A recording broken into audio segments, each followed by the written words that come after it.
నమస్తే, welcome to our channel. నేను మీ ప్రియాంక. జోగి రమేష్ గారిని పోలీసులు అరెస్ట్ చేశారు. అరెస్ట్ చేస్తే ఆయన వెళ్తూ ఒక కామెంట్ చేశారు. నేను బీసీని కాబట్టి నన్ను అరెస్ట్ చేస్తున్నారు. ఏదైతే అరెస్ట్ జరుగుతుందో ఇది అక్రమ అరెస్ట్ అని. మరి వైసీపీ వాళ్ళు కూడా కొన్ని కామెంట్స్ చేస్తున్నారు. అవేంటి, దీన్ని ఎలా చూడాలి అనేది తెలుసుకుందాం. మనతో మాట్లాడడానికి జనసేన పార్టీ రాష్ట్ర అధికార ప్రతినిధి శ్రీనివాస్ గారు ఉన్నారు. ఆయన అడిగి తెలుసుకుందాం. నమస్కారం సార్. సార్, జోగి రమేష్ గారు అంటున్నారు, నేను బీసీని కాబట్టే నన్ను అరెస్ట్ చేస్తున్నారు. ఇది అక్రమ అరెస్ట్, ఇది కుట్రపూరితంగా వ్యవహార శైలి అని. మరి వైఎస్ఆర్సీపీ పార్టీ వాళ్ళు కూడా అంటున్నారు, బీసీలు అంటే కూటమి నాయకులకు కానివ్వండి, చంద్రబాబు నాయుడు గారికి కానివ్వండి ఇష్టం ఉండదు కాబట్టి బీసీలని ఇబ్బంది పెట్టే ప్రయత్నమే ఇది, బీసీలు ఎదుగుతుంటే వారు చూడలేరు అని. అసలు ఏంటి జోగి రమేష్ గారి అరెస్ట్కి బీసీలకి ఉన్న సంబంధం ఏంటి? అసలు జోగి రమేష్ గారు ఏ కేసు మీద అరెస్ట్ అయ్యారు అనేది ఒక్కసారి క్లియర్గా చెప్పండి. ఒకటమ్మా, ఎన్ని రాజకీయ ఆరోపణలు కానీ 2024 ఎన్నికల్లో కూటమి ప్రభుత్వానికి బ్యాక్ బోన్ గా ఉన్నది బీసీలే. ఎందుకంటే జగన్మోహన్ రెడ్డి గారు అరాచకాలు చూశారు, తట్టుకోలేకపోయారు. మరోసారి వస్తే మన ఆస్తులు ఉండవు, మన పొలాలు ఉండవు అనేటువంటి భయంతో కూటమి ప్రభుత్వం మీద నమ్మకంతో వేశారు అంతా, బీసీలు అందరూ కూడా అండగా నిలబడ్డారు. నేనంటే ఈ రోజున జోగి రమేష్ వచ్చి తన మీద వచ్చినటువంటి వస్తున్నటువంటి ఆరోపణలు నిజం లేదు, కావాలని కక్ష తీర్చుకుని, నీ మీద కక్ష తీర్చుకునేది ఏముంది? నీ చేసినటువంటి తప్పు మామూలు పనులు చేసావా? అధికారంలో ఉండగా, ఒక మంత్రి హోదాలో ఉండి నీ భాష, నీ విధానం, కనీసం ఇంగిత జ్ఞానం కూడా లేకుండా అప్పటి ముఖ్యమంత్రి జగన్మోహన్ రెడ్డి గారిని ఆ ప్రసన్నం చేసుకోవడానికి ఏకైక ఉద్దేశంతో అక్కడ ఎదురుగుండా మహిళలు ఉన్నారా, విద్యార్థులు ఉన్నారా, ఏమున్నారో చూసుకోకుండా బహిరంగ సభల్లో కూడా చంద్రబాబు గారి వయసు మీద, పవన్ కళ్యాణ్ గారి పెళ్లిళ్ళ మీద ఇష్టం వచ్చినట్టు రీతిలో దారుణమైనటువంటి భాష మాట్లాడావు. మర్చిపోయావా? ఏ మాట మాట్లాడావు? అధికారంలో ఉండగానమ్మా ఆ నియోజకవర్గంలో అతను వెళ్తుంటే రోడ్డు మీద ఉన్నటువంటి ప్రజలు ఎవరైనా సరే కూర్చున్న వాళ్ళు, గ్రామాల్లో కూర్చున్న పెద్దలు కూడా లేచి నుంచోవాలి, దండం పెట్టాలి.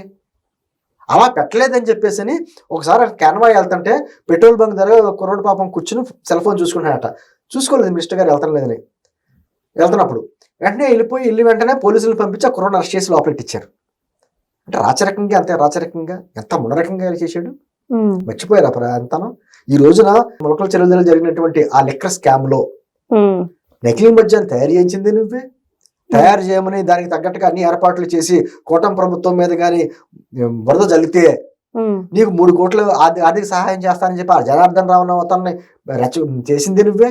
ఆ జనార్దన్ రావు వ్యక్తిని ఆఫ్రికా పంపించింది నువ్వే, అక్కడ ట్రైనింగ్ ఇప్పించింది నువ్వే, ఈ సెంటర్లు నడిపిందని నువ్వే.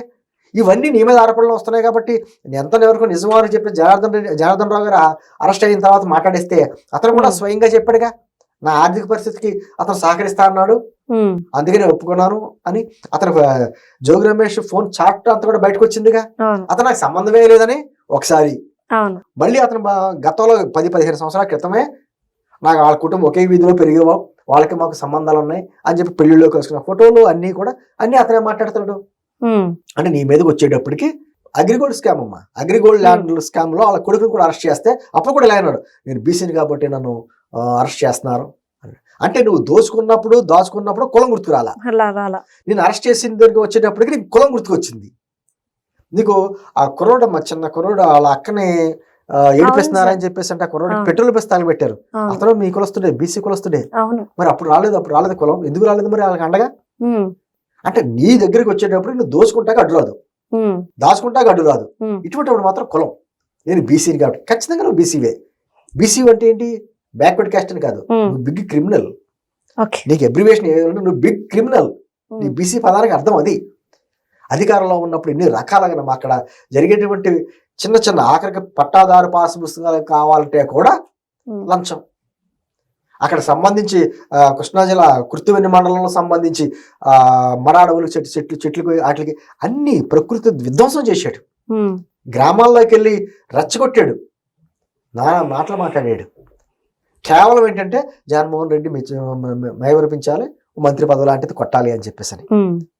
అగ్రిగోల్డ్ స్కామ్లు, ల్యాండ్ స్కామ్లు, లేకపోతే రైతుల దగ్గర నుంచి ఈ స్కామ్లు ఒకటి కాదు. ఇప్పుడు లిక్కర్ స్కామ్ కొత్తగా పైగా వచ్చి అసలు ఇప్పుడు గుళ్ళకి వెళ్ళినప్పుడు రాజకీయాలు మాట్లాడకూడదు. అటువంటిది దుర్గ గుడికి వెళ్ళి వచ్చి కింద అది ఏంటిది హారతి అవును సార్. చేతిలో పెట్టి ఏదో ఏదో శుద్ధపూసలాగా ప్రమాణాలు, ఈ ప్రమాణాలు చేస్తే ఇది అయిపోద్దా? మరి మిగతా నువ్వు చేసిన పాపాలన్నీ పోతాయా? ఇప్పుడు న్యాయస్థానాల్లో ఎందుకు రాజ్యాంగం మీద ఇవన్నీ తీసేద్దాం, ఇంకా న్యాయస్థానాలు కోడ్లు ఇవన్నీ తీసేసి ఇంకా అందరికీ ప్రమాణాలు చేయను ఇవి చేయించాలి. ఇంకా ఈ దొంగ ప్రమాణాలు ఎవరు నమ్ముతారు? నీకు సంబంధం లేదే అంటా కాసేపు.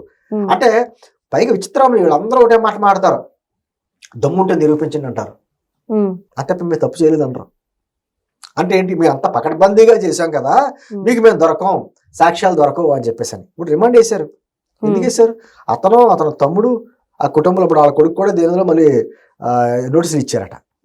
ఎంతంది ఒకటి కాదమ్మా, ఆ కుటుంబం ఎలా పడి దోచుకుందంటే ఆ నియోజకవర్గాల్లో మొత్తం ఒక రాబందులా వాలిపోయారు. గతంలో అధికారంలో ఉన్నప్పుడు ఎవరో బయటకు వచ్చి మాట్లాడలేదు. ఈరోజు వస్తుంది కేవలం ఏంటంటే కూటమి ప్రభుత్వం మీద బురద చల్లేయాలి. అసలు మద్యం కేసు పెద్దదోటి ఉంది, ఒక పక్కన చేసి నడుస్తుంది నకిలీ మద్యం. అదే 3,500 కోట్లు 4,000 కోట్లు అంటారు కంటే దానికంటే 10 రెట్లు పెద్దది. ఆల్రెడీ దానికి సంబంధించినటువంటి రాజకీయ నాయకులు, పెద్ద పెద్ద నాయకులందరూ కొంతమంది జైల్లో ఉన్నారు, కొంతమంది బయటకు వచ్చి బెయిల్ మీద తిరుగుతున్నారు. ఏంటంటే రాష్ట్రానికి ఒక నకిలీ మద్యాన్ని తీసుకొచ్చి ప్రజల ప్రాణాలను హరించి ఆరోగ్యాలను పాడు చేసి ఎన్నో రకాలుగా చేసినటువంటి వ్యక్తులు మీరు వచ్చి ఇలా మొసల కన్నీరు కారుస్తా నాకు సంబంధం లేదు అంటే సంబంధం లేదంటే నిరూపించుకో. న్యాయస్థానంలోకి వెళ్ళి నేనేం సంబంధం లేదు, ఏం చేయలేదు నిరూపించుకో. నాకు నా జనార్దన్ రావుకి అసలు సంబంధం లేదని నిరూపించుకో. మరి జనార్దన్ రావు స్వయంగా చెప్పాడు కదా, రెడ్డిస్ అక్కడ ఆఫ్రికా కంట్రీలో ఉన్నటువంటి రెడ్డిస్ లో ట్రైనింగ్ ఎందుకు ఇప్పించారు? అక్కడ ఆ రెడ్డిస్ కంపెనీకి సంబంధించి అక్కడ ఉన్నటువంటి మంత్రి గారు దాన్ని బ్యాన్ చేయమంటాం ఏంటి? ఇవన్నీ ఒకటి కాదమ్మా. ఏ విధంగా రాష్ట్రాన్ని దోచుకోవాలో ఆ విధంగా రాష్ట్రాన్ని విపరీతంగా దోచుకున్నటువంటి వ్యక్తులు ఈ రోజు వాళ్ళ మీదకి కోర్టులు కానీ, ఇప్పుడు మేమేమి కూటమి ప్రభుత్వం అర్ధరాత్రి వచ్చి అపరాత్రి వచ్చి అరెస్టులు చేయలేదే, నీ మీద ఆధారాలు చూపించకుండా అరెస్ట్ చేయలేదే. గతంలో మీరు చేసినట్టు నోటీసులు ఇచ్చి సంతకం తీసుకెళ్లి అరెస్ట్. చంద్రబాబు గారినే ఏ విధంగా అరెస్ట్ చేశారమ్మా? కనీసం ఆయన మాట్లాడిచ్చారా? లేదు. తీసుకెళ్లిపోయి టపటప అరెస్ట్ చేసేశారు. వ్యవస్థలను ఉపయోగించుకున్నారు. అచ్చెన్నాయుడు గారిని ఏ విధంగా ఉపయోగించుకున్నారమ్మా? అతను ఇబ్బంది పెట్టారు. అనారోగ్యంతో ఉన్నా కూడా రాష్ట్రం అంతా తిప్పారు. పవన్ కళ్యాణ్ గారిని కనీసం హోటల్ నుంచి బయట రాకుండా నిర్బంధించారు 2 రోజులు. రాష్ట్రంలో రాకుండా రోడ్డు మీద పడుకునే చేశారు. ఎన్ని మర్చిపోతారు ఆ ప్రజలు? ఆ రోజున వ్యవస్థల్ని చిన్నాభిన్నం చేసుకుంటూ వచ్చి ఈ రోజున మీ తప్పులను బయటకు వస్తుంటే బయటకు వచ్చి కూటమి ప్రభుత్వం మా మీద కక్ష తీర్చుకుంటుంది. నేను బీసీని కాబట్టి కులాలు ఇప్పుడు గుర్తుకొస్తున్నాయా? నువ్వు ఏం చేసావు? నువ్వంటే నువ్వు తోచుకున్న దోపిడీ సొమ్మంతా ఏమన్నా మీ బీసీ కులాలందరికీ పంచిపెట్టావా? నీ ఆస్తులని పంచిపెట్టావా? అదేం చేయలేదు కదా. అంటే కులాలు అడ్డు పెట్టేసుకుంటే తప్పుడు పనులు చేయడం, కులం కూడా వెనకాల దాక్కుంటా ఉంటే న్యాయస్థానాల్లో కులాలు బట్టి రాజ్యాంగం రాయలేదమ్మా. తప్పు ఒప్పు ఎవరు తప్పు చేసినా, ఏ కులాల వ్యక్తి అయినా, ఏ మతానికి చెందిన వ్యక్తి అయినా అందరికీ సమానంగానే ఉంటది శిక్ష. అంతే. నీకు కూడా పడేది. నువ్వు తప్పు చేస్తుందని చెప్పేసి న్యాయస్థానం నమ్మి ఆధారాల సహా అంతా నమ్మి అనుకోండి, ఖచ్చితంగా శిక్ష వేస్తారు. లేదనుకోండి ఇక దమ్ముంటే నిరూపించుకో. అదే అంటున్నాను, నువ్వు బీసీవే బ్యాక్వర్డ్ క్యాస్ట్ చెందిన వ్యక్తి అని మామూలుగా క్యాస్ట్ అయ్యి ఉండొచ్చు, కానీ నువ్వు బిగ్ క్రిమినల్. ఖచ్చితంగా నువ్వు మాట్లాడిన మాటలకే, చేసిన పనులకి, తప్పుడు పనులు అన్నిటికీ కూడా ఖచ్చితంగా న్యాయస్థానంలో శిక్ష పడుతుంది. Okay, right. Thank you so much sir.